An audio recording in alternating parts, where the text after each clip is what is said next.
Nah, baik, sekarang kita baca Mawaid Usfuriyah, lanjutan daripada kitab Mawaid Usfuriyah. Masih lanjutan keterangan dari hadis yang ke-11 kemarin ya. Kita lanjutkan. Bismillahirrahmanirrahim. Qala al-musannif rahimahullahu taala, nafa'anallahu bihi wa bi'ulumihi fid dharain amin. Wal hadisul akharu, dan bermula ini hadis yang lain, minal masmu'ati an Aliin radhiyallahu taala anhu, yang didengarkan daripada sahabat, yakni Imam Ali karamallahu wajhahu, annahu qala, bahwasanya ia Imam Ali telah berkata, qala Rasulullah sallallahu alaihi wasallam, kata Sayyidina Ali telah bersabda baginda Nabi sallallahu alaihi wasallam, as-sadaqatu idza kharajat min yadi sahibiha taqa'a fi yadillahi. Nah, ini tentang sedekah. As-sadaqatu, bermula sedekah itu iza kharajat min yadi sahibiha, apabila ia telah keluar dari tangan orang yang ahlinya. Maksudnya apabila ia telah keluar dari tangan orang yang bersedekah itu.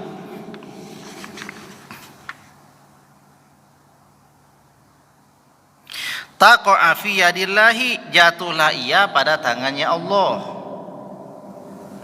Apabila sedekah, katakanlah sedekah dalam bentuk apapun, makanan dan lain-lain, bila ia telah keluar dari tangan orang yang memberi, maka ia jatuh pada tangannya Allah.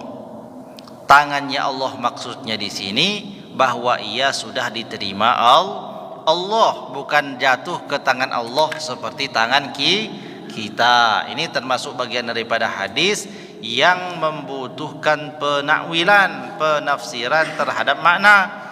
Karena kalau kita maknai secara zahir, maka kita jatuh pada satu pemahaman yang namanya mujassimah. Apa mujassimah itu? Menjasmanikan Tuhan, menganggap Tuhan seperti manusia, punya tangan, ya tangan yang dipikirin seperti tangan ini, ya. Maka itu adalah bentuk kekurangan bagi Allah. Allah tidak sama dengan makhluk. Jadi yang dimaksud tangan di sini adalah Allah telah menerimanya. Apabila sedekah itu telah keluar daripada tangan orang yang memberi sedekah itu, taqa'a fi yadillahi, maka jatuhlah sedekah itu pada tangannya Allah. Maksudnya Allah telah menerimanya qabla an tadkhula fi yadis sa'ili, sebelum sedekah itu jatuh ke tangan orang yang memintanya. Jadi sedekah itu sebelum diterima oleh orang yang menerimanya, Allah sudah terima pahalanya. Allah sudah terima sedekah tersebut. Begitu daripada keutamaan sedekah. Fatatakallama bi khamsi kalimatin, maka pada saat itu sedekah itu berkata dengan 5 perkataan. Sedekah yang berkata, barang yang kita sedekahkan pada orang lain ikhlas karena Allah itu, pada saat kita keluarkan dari tangan kita, dia sudah jatuh ke tangannya Allah sebelum ia jatuh ke tangan orang yang berhak menerimanya.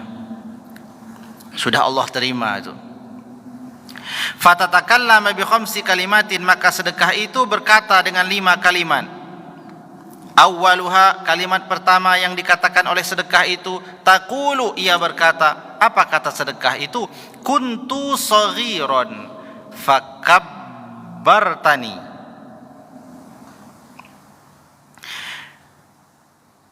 Aku ini dahulu adalah kecil.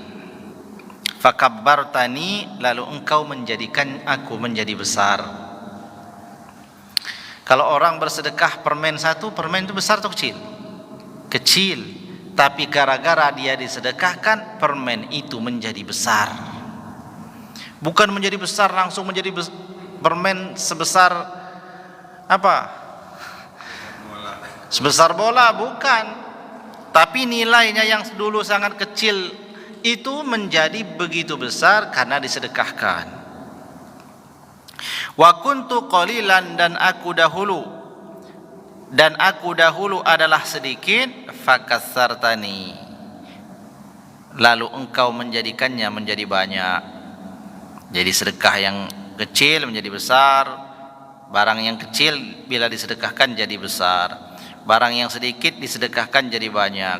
Wa kuntu aduwan fa ahbabtani, dan kuntu aku dahulu adalah musuh bagimu, fa ahbabtani, dan sebab engkau sedekahkan aku menjadi mencintaimu atau menjadi yang dicintai. Harta itu musuh kan? Musuh harta itu. Wa kuntu fanian, dan aku dahulu adalah fana. Fana itu kalau dimakan habis, besok jadi kotoran. Sudah selesai ceritanya. Fana namanya. Dunia ini fana. Apa maksud fana itu? Tidak kekal abadi, ada batas berlakunya. Ketika habis masa berlakunya, hancur, enggak ada lagi cerita. Itu fana namanya. Barang juga begitu. Wa kuntu fanian, dan dahulu aku adalah fana, fa abqaitani, lalu engkau menjadikan aku menjadi kekal. Segala sesuatu yang kita sedekahkan dia menjadi kekal yang awalnya fana. Kita punya ini segelas minum, kalau ini punya kita sendiri kita minum, ini fana namanya. Setelah kita minum habis, besok jadi kotoran. Setelah selesai jadi kotoran, sudah selesai ceritanya. Sampai disinilah kisah segelas teh. Tapi begitu teh satu gelas kita sedekahkan, maka orang yang meminum itu menerima sedekah itu, maka yang tadinya fana menjadi kekal. Apa kekalnya? Sampai akhirat ada bekasnya dan akan kembali pada orang yang memberi itu nanti di akhirat. Itu kekal namanya. Jadi segala sesuatu itu menurut para ulama yang menjadi milik kita itu dua. Satu, yang memang kita makan itu jadi rezeki kita di dunia. Yang kedua, yang kita nafkahkan ke orang lain, itu yang akan kita bawa ke akhirat. Lebih daripada itu cuman penglihatan aja, besok ditinggalin. Ya, dua itu saja yang jadi rezeki kita yang sesungguhnya itu. Yang kita makan masuk dalam perut, dan yang kita sedekahkan itu akan kita terima nanti. Lebih daripada itu perhiasan aja ya. Nanti kalau ditinggalin jadi rebutan. Kemudian apabila kita kumpulin jadi tidak tenang, takut dirampok dan lain sebagainya. Itu namanya daripada harta yang fana itu. Wa kuntu harisi, dan dahulu aku, kata sedekah tadi itu, harisi engkau jaga aku. Fal'anu, dan bermula sekarang, sirtu harisaka, telah berubah aku yang menjagamu. Jadi harta itu sebelum disedekahkan kita yang jaga, ya kan? Kita simpan supaya tidak hilang, kita jaga-jaga supaya tidak diambil orang. Begitu kita sedekahkan, berganti tugasnya. Yang tadinya kita yang menjaga harta, setelah disedekahkan, sedekah itu yang menjaga kita. Nah, itu lima ya, 5 kalimat. Waruya an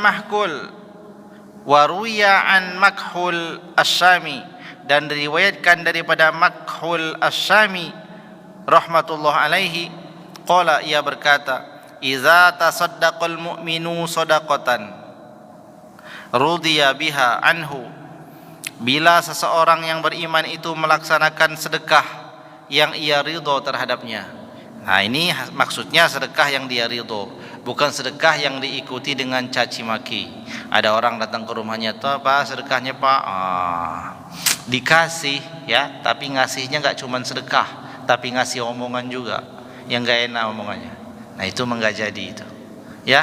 Yang dimaksud sedekah yang dia ridho. Jadi kalau ada orang datang minta, kalau ada kasih, diam, udah itu. Kalau enggak ya bilang aja enggak ada. Jangan sudah ngasih enggak ngomong gak enak.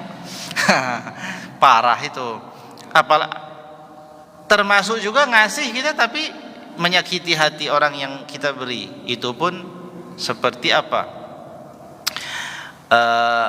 Seperti kalau bahasa Al-Quran itu, orang yang sedekah tapi dengan dia bersedekah menyakiti hati orang yang ia kasih, itu enggak enak.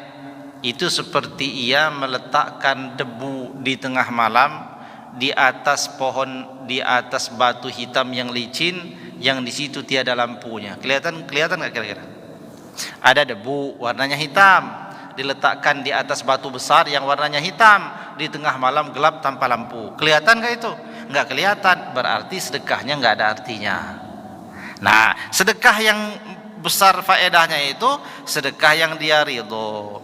Iza tasaddaqal mu'minu, apabila seorang beriman bersedekah sedekatan dengan satu sedekah, rudhiya biha anhu, yang ia ridho, maksudnya ikhlas dia. Wa nadat jahannamu, maka pada saat itu neraka jahanam menyeru. Kalau ada orang bersedekah dan saat itu dia sedekahnya ikhlas, besar atau kecil pokoknya dia ikhlas sedekahnya. Tanda ikhlas itu apa, Pak? Dia ngasihnya ikhlas, ridho, dan setelah dia ngasih nggak dia sebut-sebut dulu dia itu, ya kan? Waktu lagi susah datang ke rumah saya kasih dia. Sekarang udahlah, terhapus sudah itu. Kalau sedekah ya sedekah aja. Nah, orang yang apabila bersedekah dia ridho, pada saat itu neraka jahanam menyeru. Wa nadat jahannamu, maka menyerulah neraka jahanam. Apa seruan neraka jahanam itu? Ketika ada orang beriman yang bersedekah dengan ikhlas, kata neraka jahanam, ya Rabbi, wahai Tuhanku, i'zan li bis sujudi syukron laka. Masya Allah. Kata neraka jahanam, ya Allah, aku minta izin kepadamu untuk melaksanakan sujud syukur. Neraka jahanam minta pada Allah, minta izin supaya melaksanakan sujud syukur gara-gara ada orang yang bersedekah dengan ikhlas. Ya Rabbi, wahai Tuhanku, i'zan li bis sujudi syukron, izinkanlah aku untuk sujud melaksanakannya, yakni sujud syukur laka, kepadamu. Faqad a'taqta ahadam min ummati Muhammadin alaihi salatu wassalam, maka sungguh engkau telah membebaskan seorang dari umatnya Muhammad dari neraka, daripada aku, katanya. Min azabi, daripada azabku. Jadi menyeru begitu neraka jahanam. Ada orang sedekah ikhlas, kan sedekah itu membebaskan dirinya dari neraka. Neraka itu bersyukur kalau ada orang enggak masuk. Apa kata neraka jahanam? Wahai Tuhanku, izinkanlah aku untuk melaksanakan sujud dalam bentuk syukurku kepadamu. Faqad a'taqta, maka sungguh engkau telah membebaskan ahadam min ummati Muhammadin, satu orang dari umatnya Muhammad sallallahu alaihi wasallam, min azabi, daripada kena akan azabku, kata jahanam tadi itu. Li'anni, karena sesungguhnya aku, kuntu astahyi min Muhammadin, aku ini malu kepada Nabi Muhammad sallallahu alaihi wasallam, kata neraka jahanam, an u'azziba ahadam min ummatihi, jika harus mengazab satu di antara umatnya. Wala buddali min ta'atika, tetapi ya Allah, tidak boleh tidak juga aku harus taat padamu. Engkau tugaskan aku mengazab orang, itu harus aku taati. Tapi walaupun aku harus taat pada perintahmu, yakni bertugas mengazab manusia, jikalau yang aku azab itu adalah umatnya Nabi Muhammad, aku malu. Oleh sebab itu sekarang ada umat Nabi Muhammad itu yang bersedekah. Dengan sedekah itu dia terbebas dariku, maka aku bersyukur. Oleh sebab itu ya Allah, izinkanlah aku untuk melaksanakan sujud syukur. Kemudian mendengarkan ucapan daripada neraka jahanam ini, Allah turunkan ayat, wa nuzilat hazihil ayatu ala fadlis sadaqah. Bermula Allah turunkanlah ayat ini menerangkan tentang keutamaan daripada sedekah. Sedekah di sini bisa sedekah dalam bentuk pemberian yang biasa itu, bisa juga disebut dengan zakat, karena zakat juga disebut dengan sedekah. Dalam ayat ini Allah berfirman, a'udzubillahi minasyaitonirrajim, khudz min amwalihim shadaqatan tutahhiruhum wa tuzakkihim biha